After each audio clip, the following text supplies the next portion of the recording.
மக்களை தமிழ்நாடு அரசு போக்குவரத்து கழகத்தின் சார்பாக விடப்பட்டுள்ள எலெக்ஷன் எக்ஸ்பிரஸ் 2026 அண்ணன் ஓ பன்னீர்செல்வம் ஓபிஎஸ் அவர்கள் கூடாரம் காலியானது. அதுதான் உண்மை, கூடாரம் காலியானது.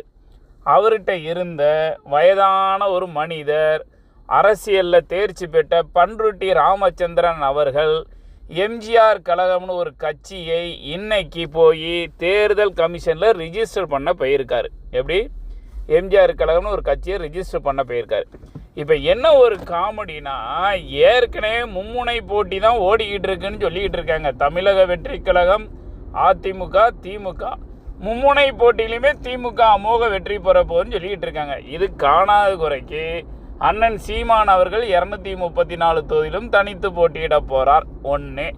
நம்பர் 2, பிரேமலதா அவர்கள் 234லும் தனித்து போட்டி. காங்கிரஸ் மாணிக்கந்தாகு தனித்து போட்டி 234லையும். இப்போ பன்ருட்டி ராமச்சந்திரன் அவர்கள் தனித்து போட்டி. பாமக ஐயா, காங்கிரஸ் பாமக ராமதாஸ் ஐயா அவர் தனித்து போட்டி. எல்லாரும் என்ன